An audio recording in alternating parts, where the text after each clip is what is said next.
요나가 배 밑창에 내려가서 잠을 잘 때 풍랑을 만나게 되고, 풍랑에 정신을 못 차리던 사람들이 요나를 흔들어 깨우면서 이렇게 말한 적이 있어요. 자는 자여 어찌미냐, 내 자리가 여기가 아니고, 내가 갈 방향이 여기가 아니고, 내가 있을 위치가 여기가 아닌데 너 왜 여기서 이렇게 깊은 잠에 빠져 있어? 그러면서 막 흔들어 깨웠던 그 장면이, 제가 갈라디아서를 이렇게 공부하면서 어느 순간 제 가슴에 와닿는 말씀이 됐어요.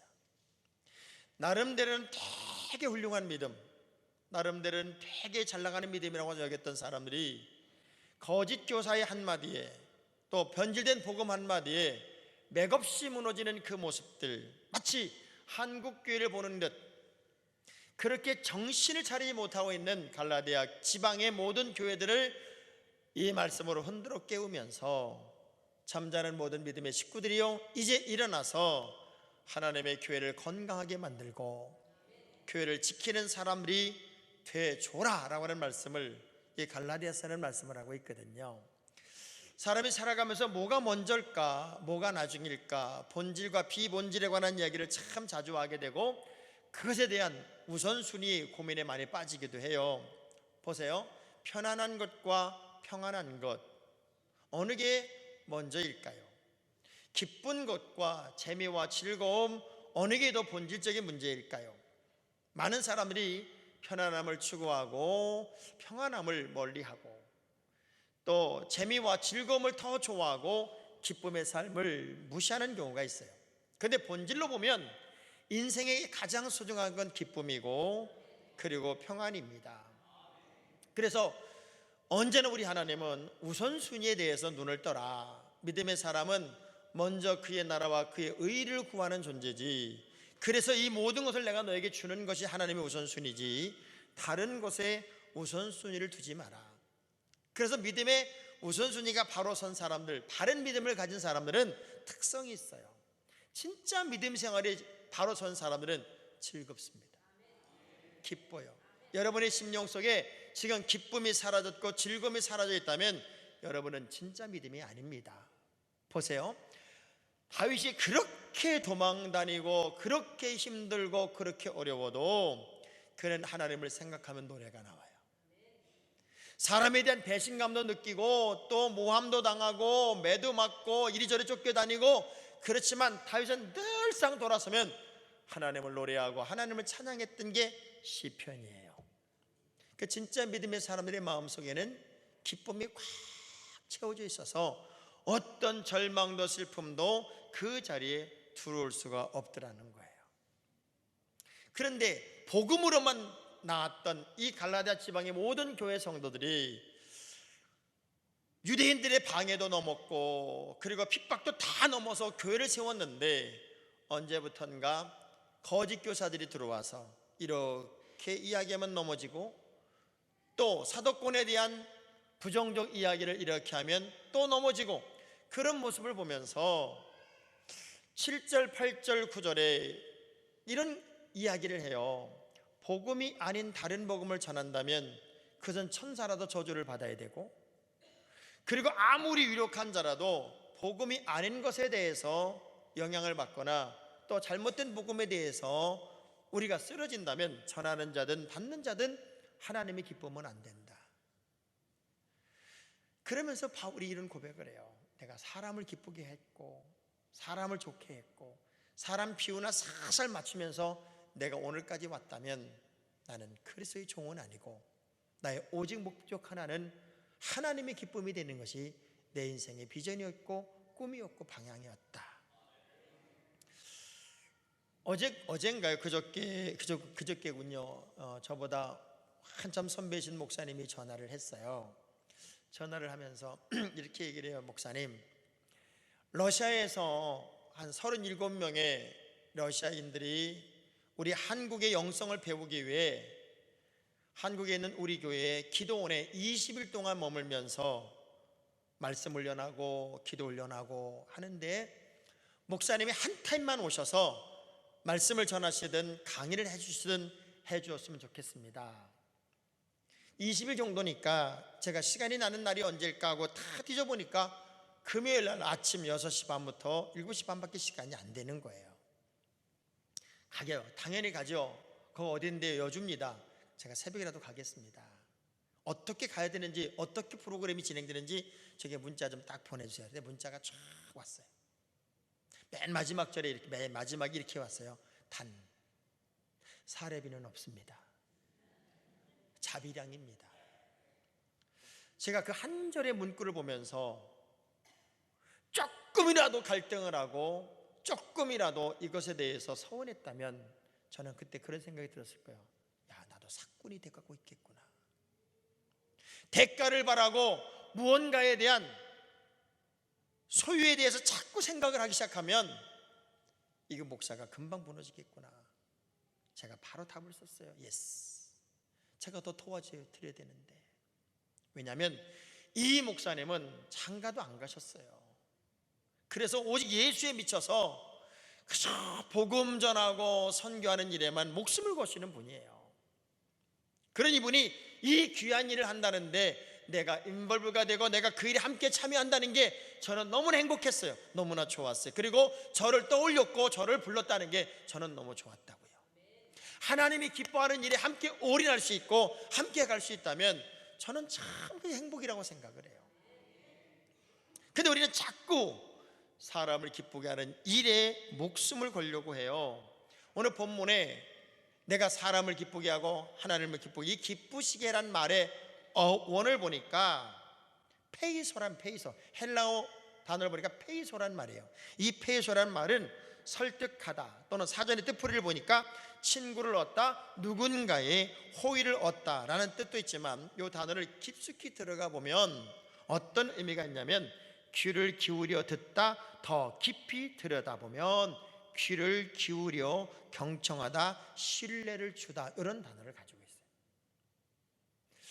하나님의 기쁨이 된다는 의미는, 누군가의 기쁨이 된다는 의미는 더 많이 들어주고 더 많이 신뢰해주고 더 많이 설득할 수 있는 자세가 나에게 있어야 된다는 거예요. 여러분이 하나님의 기쁨이 되길 원한다면 하나님의 말씀에 더 많이 기울이고 하나님을 더 많이 신뢰하고 하나님을 더 많이 가까이 가는 것, 그것이 하나님의 기쁨이 되는 거라는 거예요. 많은 사람들이 믿음을 가지고 있고 기도를 하고 예배를 드려요. 그런데 과연 그 모습 속에 하나님이 기뻐하는 것이 있을까를 한번 깊이 들여다보면 조금은 가슴이 먹먹해지는 게 있을 것 같아요.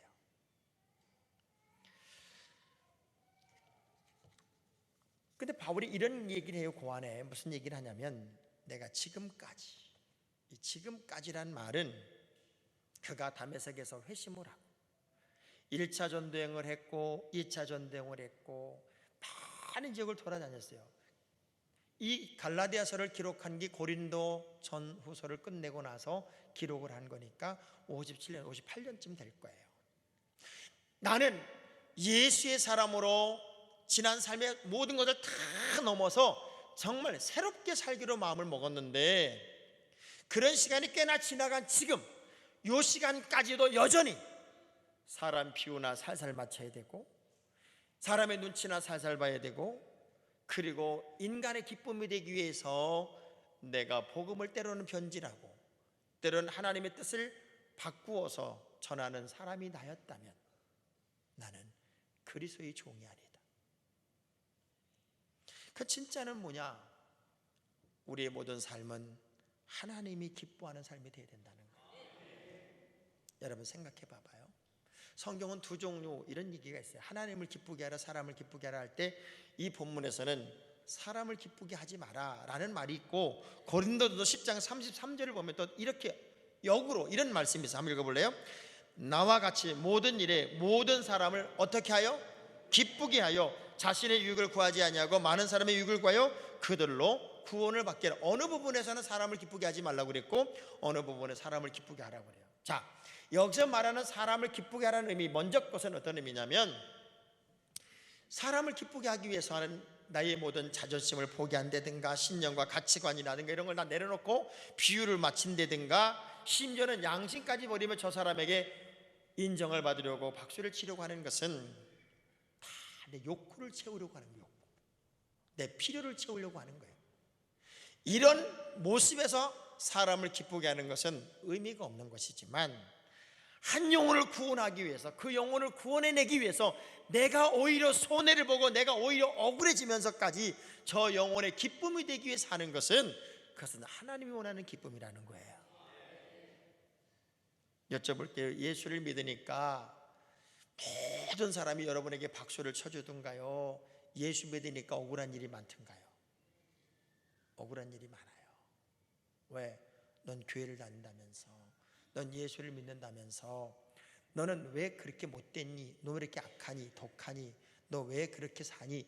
그러니까 예수를 믿는다고 하는 것 때문에 다 어려움을 겪을 때가 있어요. 그렇지만 오늘 우리의 삶의 명제는, 그래도 나는 하나님의 기쁨이 돼야지, 나는 하나님의 기쁨이 돼야지, 이것이 여러분에게 있어서는 최고의 방향이 됐으면 좋겠어요. 우리 옆 사람 악수하면서 그래도 하나님의 기쁨 되게 삽시다. 자, 그러면 하나님의 기쁨이 된다는 의미가 뭘까요? 저는 오늘 여러분들에게 아주 중요한 얘기를 하려고 그래요. 그렇지만 굉장히 중요한 이야기지만, 귀에 딱지가 않도록 들은 이야기지만, 어쩌면 오늘 우리의 삶 속에서 제대로 이루어지지 않고 있는, 제대로 실행되지 않고 있는 아주 중요한 기초적인 이야기로 은혜를 좀 받으려고 해요. 어떻게 하면 하나님이 기뻐할까? 따라합시다. 바른 믿음을 갖자. 다시 한번, 바른 믿음을 갖자. 히브리 11장 6절의 말씀을 다 같이 시작. 믿음이 없이는 하나님을 기쁘시게 하지 못하나니 하나님께 나아가는 자는 반드시 그가 계신 것과 또한 그가 자기를 찾는 자들에게 상 주시는 이심을 믿어야 할지니라. 자, 아주 중요한 것, 하나님을 기쁘시게 할 수 있는 유일한 방법, 단 하나의 방법, 이것을 통과하지 않고는 어떤 방법으로도 하나님을 기쁘시게 할 수 없는 것, 그것이 뭔가 봤더니 믿음이에요. 믿음. 근데 믿음은 모든 사람의 것이 아니기도 하지만, 어떤 믿음은 파선한 믿음도 있고, 어떤 믿음은 무너진 믿음도 있고, 어떤 믿음은 변질된 믿음도 있어요. 갈라디아서를 기록할 당시 이 편지를 받아보는 갈라디아 교회 교인들은 다 믿음이 있는 사람들이에요. 왜? 핍박 가운데 세워진 교회를 다니는 크리스찬들이었기 때문에 그래요. 근데 이상하지요? 그 정도 믿음을 가지고 있는 사람들이 어떻게 거짓 교사에게 넘어가냐고요. 어떻게 사람들의 말에 쓰러지냔 말이에요. 그래서 그들의 믿음을 참 믿음으로 보질 못했어요. 모세와 바로의 싸움이 있어요. 다니엘과 그 많은 신하들과 싸움이 있어요. 요셉과 그 형제들과 싸움이 있어요. 이 싸움은 결국 어떤 싸움이에요? 세속적인 싸움과 믿음의 싸움이에요. 세속주의와 믿음의 싸움이란 말이에요. 과연 영적인 길로 간다는 게 나를 알아주고 내가 인정받고 내가 박수받는 삶일까요? 아니에요. 진짜 믿음을 지키는 것은 어쩌면 고난의 길이에요. 억울한 거예요. 답답한 거예요. 그런데 이거 잘 느껴보세요. 연애 해보셨어요? 연애 안 해봤어요? 정말 누군가를 막 몸이 부서지도록 사랑해 본 적이 있으세요? 여러분은 그렇게 사랑하지 않고도 결혼을 했네요. 정말 여러분의 지금 신랑감을, 내 몸을 다 주고서라도 저 사람을 사랑해 본 적이 있냔 말이에요. 내 아내를 그렇게 사랑해 본 적이 있다면 사랑이란 의미를 알아요. 사랑하는 사람의 말 한마디는요, 다 믿음이 됩니다. 여러분이 정말로 사랑하는 사람을 만났다면 그 사람이 혹 강도라도, 그 사람이 정말 나쁜 사람이라도 그 사람의 말을 다 믿어주게 돼 있어요. 왜? 사랑하기 때문에. 그 사랑은 눈이 먼다고 그러잖아요. 옆 사람한테 여쭤보세요. 눈이 멀어봤수? 물어봐봐요. 여러분이 눈이 안 멀고 결혼했기 때문에 그렇게 부부싸움을 하는 거예요. 지금 너무나 사랑하면 그 사람 말 한마디도 놓칠 수가 없어요. 다 들어줘야 돼요. 여러분이 하나님을 너무나 사랑하고 정말 하나님의 사랑에 내가 올인한다면 하나님의 말씀 하나가 머리부터 발끝까지 다 영향력을 끼쳐야 돼요. 이게 믿음이다, 그 얘기예요. 그래서 믿음은 사랑이고 사랑은 행동이에요. 사랑하는 사람의 말에 대해서 이론을 달고 따지고 되묻고 이런 거 없더라고요. 당신이 좋으면 나도 좋아. 당신 사랑하면 나도 사랑할 거야. 해봐시 아멘이 나오지. 무슨 말만 하면 트집을 잡았고 말만 하면 덤볐기 때문에 여러분이 이해가 안 될 거예요. 하나님을 여러분이 정말로 사랑한다면 그분의 말씀을 그대로 따라가는 것이 믿음이다. 증오는 불행의 불씨고 쥐를 잡기에 집을 다 태우는 것과 똑같다, 그런 말이 있어요. 하나님을 사랑하면 여러분의 마음속에 사랑이 꽉 차서 그분의 십자가의 은혜를 내가 느끼게 되고 그분의 명령 하나를 내가 다 전하기 시작하면서 믿음이 곧 행동으로 증명이 돼요. 잠언서 11장 20절의 말씀 보니까 하나님은 뭘 좋아하고 뭘 미워하는지를 아주 구체적으로 적어놨어요. 시작. 마음이 굽은 자는 여호와께 미움을 받아도 행위가 온전한 자는 그의 기뻐하심을 받느니라. 여러분, 마음이 굽어 있으면 안 돼요. 또 잠언서 12장 22절의 말씀을 보면 시작. 거짓 입술은 여호와께 미움을 받아도 진실하게 행하는 자는 그의 기뻐하심을 받느니라. 그러니 여러분은 사람에 대해서 정죄할 거 없다, 그 얘기예요. 하나님이 알아서 다 해요. 하나님이 이뻐하고 하나님이 미워한다니까. 하나님이 이뻐하고 하나님이 미워하는 걸 하나님이 하실 일을 뭐하러 여러분들이 하냐고요. 우리는 그저 믿음 안에 사는 행복을 느끼면서 참 믿음 가지고 살아보자는 거죠. 쉔 클레어 본이라고 하는 사람이 이런 글을 하나 써, 이런 책을 하나 썼는데 믿음은 행동이 증명한다라는 책이 있어요.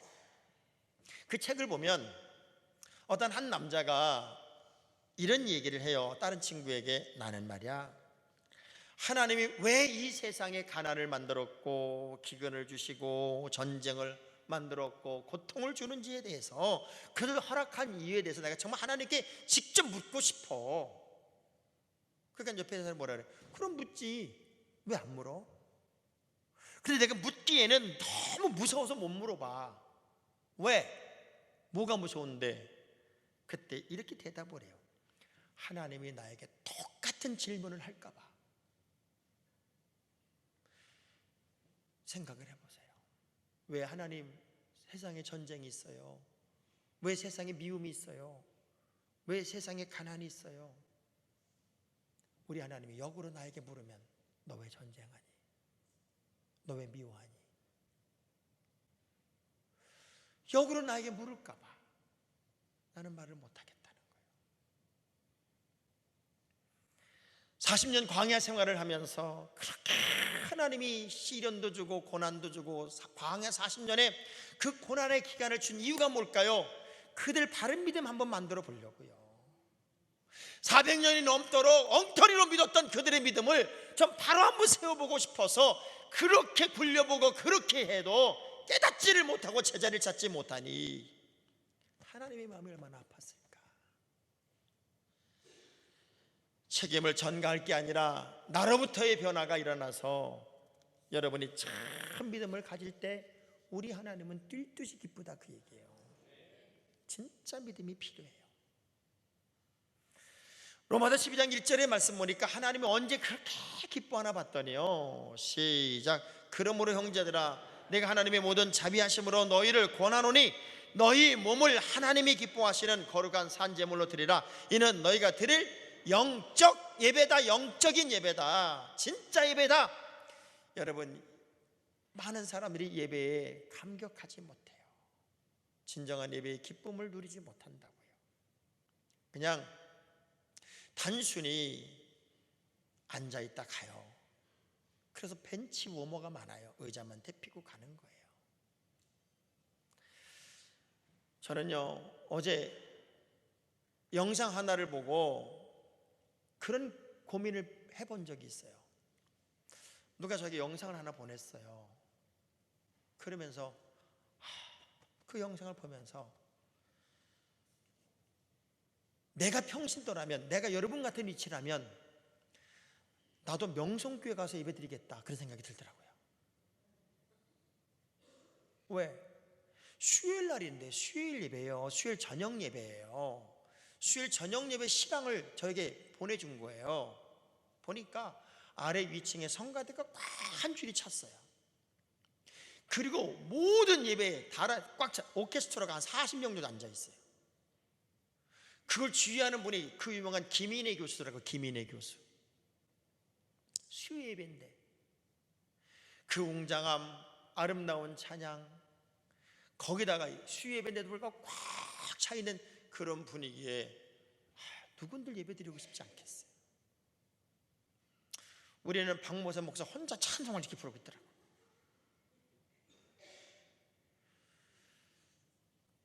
내가 평신도라도 나는 그 교회 가서 그런 폼나게 멋진 분위기를 느끼면서 예배를 드리고 싶다는 생각이 나도 들더라고요. 그래서 저는 오늘 우리 교회 예배 나온 여러분들 너무 귀하고 너무 고마워요. 또 이 시간 같은 시간에 20명, 30명 개척교회에 나와 앉아서 예배 드리는 그런 분들 너무 귀하다고 생각이 들어요. 제가 왜 이야기하는 줄 알아요? 언제부턴가 예배가 이벤트야. 이 예배를 관람하려고 해요. 예배가 콘서트가 됐어요. 물론 화려하게 예배 드리는 거 좋지요. 그러나 그것은 본질이 아니란 말이에요. 예배는 내가 주님 앞에 드려지는 거예요. 여러분이 구경하고 관람하고 멋있는 음악의 향연에 그렇게 심취해 있는 게 아니라 나 한 사람을 하나님이 바라보고 나를 받을 수 있는, 나를 받아낼 수 있는 번제물로서 내가 확실하게 예배를 드리고 있는가를 하나님은 보고 있다는 거죠. 그래서 포스틱 목사님이라는 분이 그 예배에 대한 두 종류 교인을 이렇게 얘기했어요. 지금 이렇게 예배드리고 있는 교인들 중에는 두 종류 교인이 있다. 하나는 심미적 크리스찬이 있다. 심미적 크리스찬. 예배를 구경하고 관람하고 그러면서 내게 필요한 것들을 뷔페 식당에서 뺏어 먹듯 좋았다 좋다 그렇게 감성적으로 도취되는 그런 사람들이 있다. 그러나 그런 사람들에게는 십자가는 없다. 헌신도 필요 없고 그리고 수고도 필요 없고 단지 나는 즐기고 싶다. 그런 심미적 크리스찬들이 있고 또 한편에는 윤리적 그리스도인들이 있어요. 윤리적. 이것은 내가 당연히 감당해야 할 일이고 이것은 내가 지어야 할 몫이고 이것은 내가 가야 할 길이고 이런 분명한 기준을 가지고 있다는 거예요. 그러면 오늘 우리가 예배를 드릴 때 과연 어떤 예배를 드리고 있느냐? 심미적 크리스찬이 아닐까? 좀 더 화려하게, 좀 더 좋은 퍼포먼스를 가지고, 좀 더 많은 볼거리를 가지고. 저는 우리 친구 목사님들에게 그런 얘기를 했어요. 언제 우리도 저런 예배 한번 드려봤으면. 수요일 저녁 예배에 빈자리 없이 아래층까지 꽉 채워서 수요일 예배에 오케스트라가 쓰고 얼마나 멋져요. 그러나 대한민국 얼마나 많은 교회들이 그런 예배를 드릴까? 정말 더 중요한 것은 부족한 것이 있어도 채워가려고 하고 모자란 것이 있어도 덮어가면서 정말 서로를 세우며 예배의 감격에 내가 하나님 받으실 만한 향기로운 제물의 모습으로 앉아있는가를 더 중요하게 여기는 믿음, 그 예배가 더 소중한 예배가 아닐까.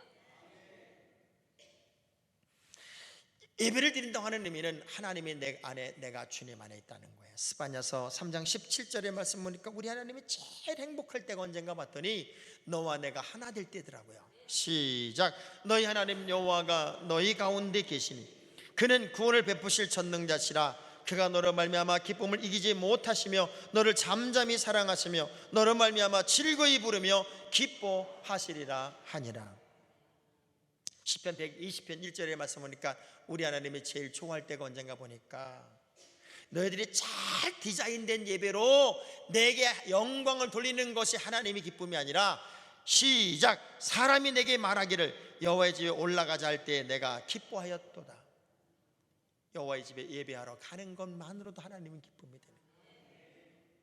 여러분이 진정한 예배자가 되는 것, 여러분이 정말 하나님께 드려지는 예배자가 되는 것, 여러분이 철저하게 하나님 앞에 흠없이 점없이 깨끗하게 준비된 모습으로 하나하나가 번제물이 되는 것, 그 모습으로 올라갈 때부터가 우리 하나님은 기뻐하는 거예요.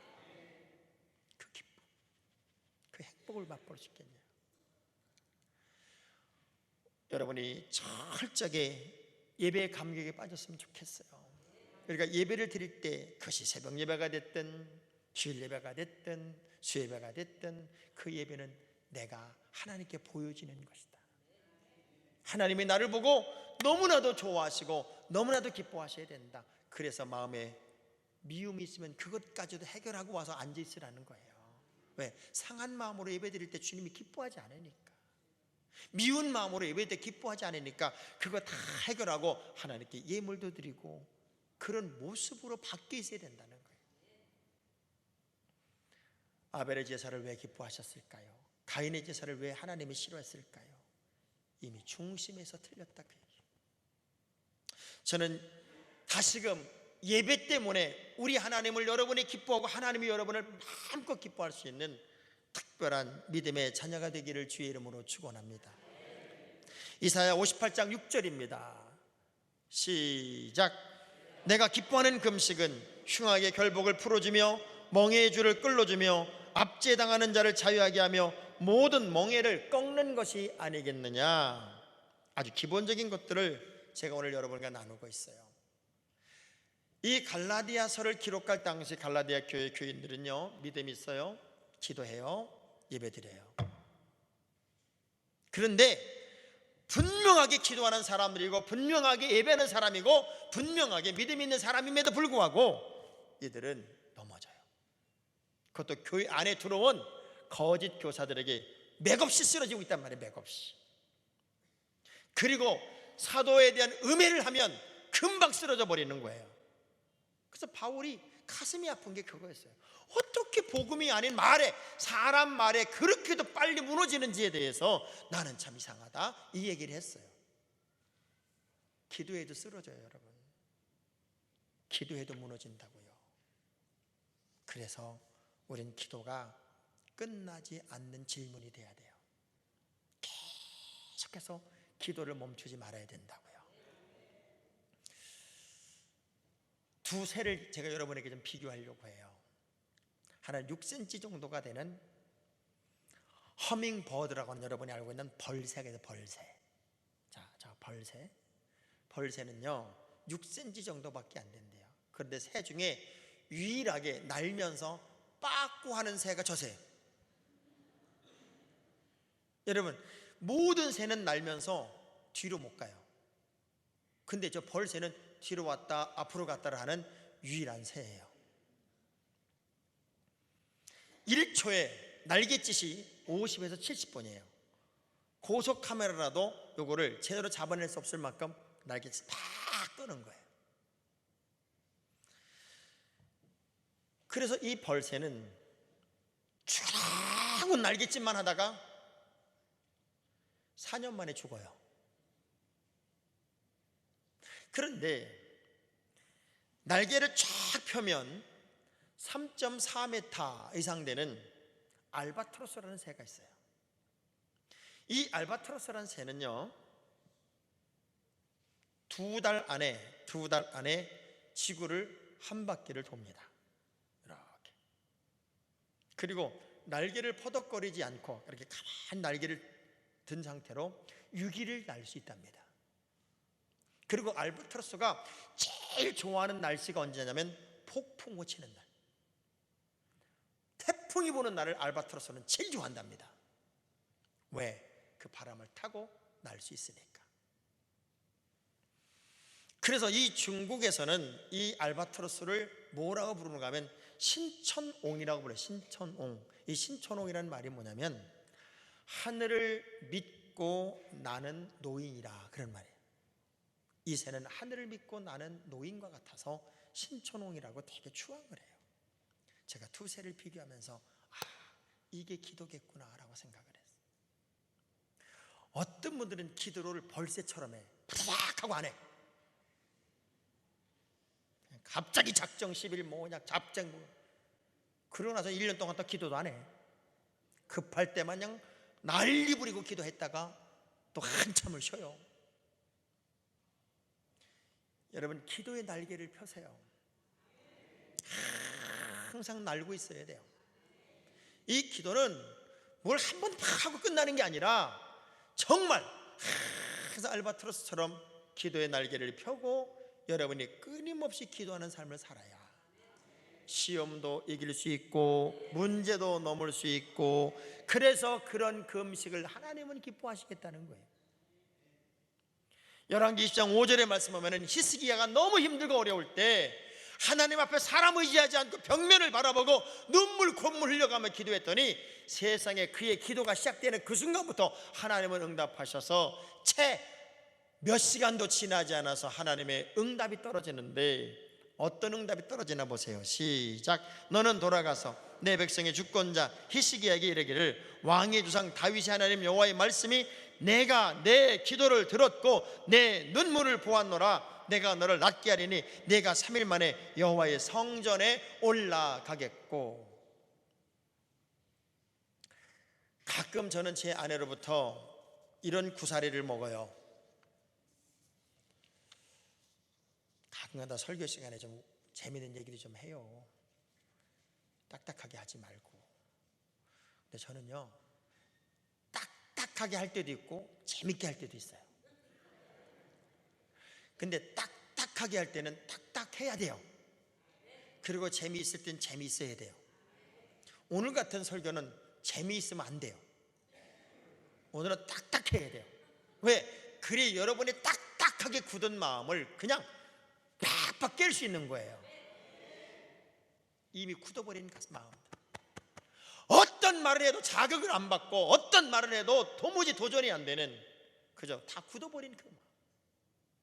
최소한 이제 새로운 성전에서 내가 새롭게 신앙생활을 한번 해보고 성안교회를 통해서 내가 하나님의 자녀가 되겠다고 마음먹는 사람들, 이분들은 진짜 세계적인 믿음의 사람이 되었으면 좋겠고 명품 믿음의 자녀가 됐으면 좋겠고 바른 믿음을 좀 가졌으면 좋겠고 두리뭉실 있는 그런 교인들 말고 뭔가 좀 새롭게 시작하는 그런 신앙의 사람이 얼마나 좋을까.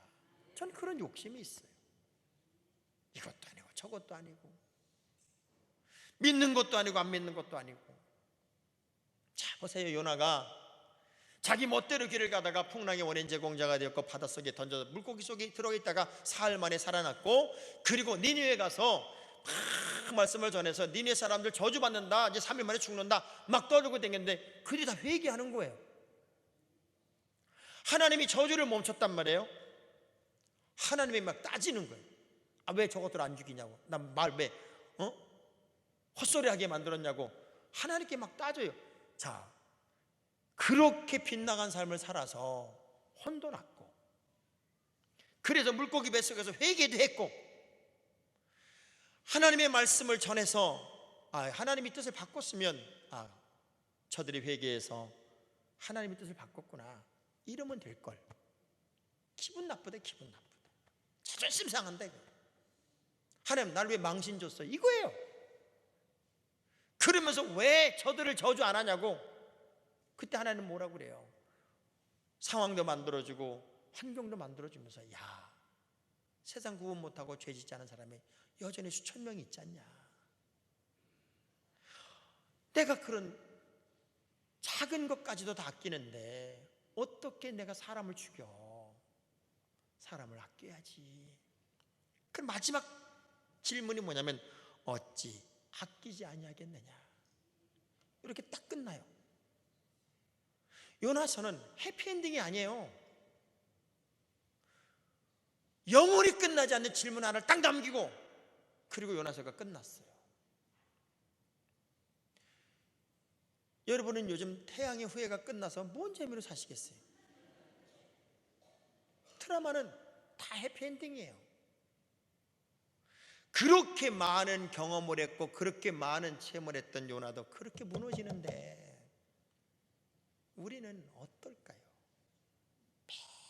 순간 무너지는 거예요. 그래서 하나님이 기뻐할 만큼의 기도를 드려보자는 거예요. 하나님이 기뻐할 만큼의 예배를 드려보자는 거예요. 하나님이 기뻐할 만큼의 바른 믿음을 가져보자는 거죠.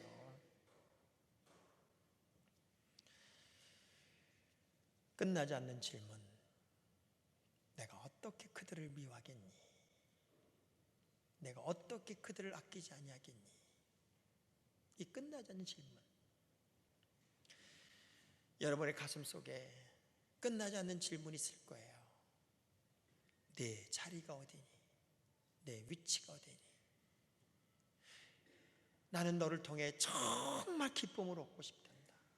나는 너를 통해 너무나 행복하고 싶어. 그게 하나님의 요청이에요. 하나님의 바람이라고요. 그렇다면 다시 예배자가 됩시다. 다시 기도자가 됩시다. 여러분이 하나님 앞에 정말 준비된 모습으로 매 순간 분초를 사용할 수 있기를, 그래서 하나님의 기쁨 되는 매 순간 분초를 살 수 있기를 주의 이름으로 축원합니다. 찬양하겠습니다.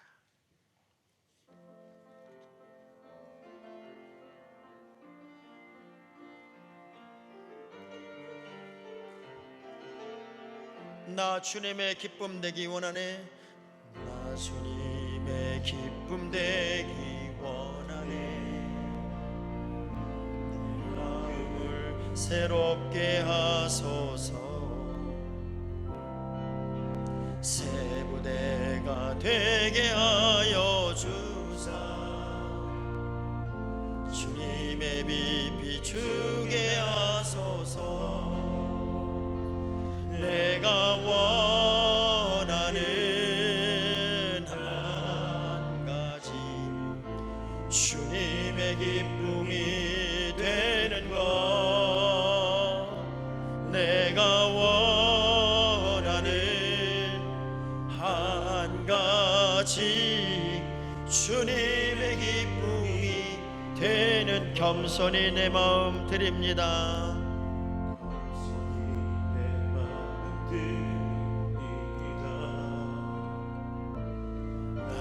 모든 것 받으소서. 나의 맘 깨끗이 씻어주사. 주의 길로 행하게 하소서. 두 손 들고 내가 원하는 한 가지, 주님의 기쁨이 되는 것. 내가 원하는 한 가지, 주님의 기쁨이 되는 것. 우리 두 손을 가슴에 대봐요.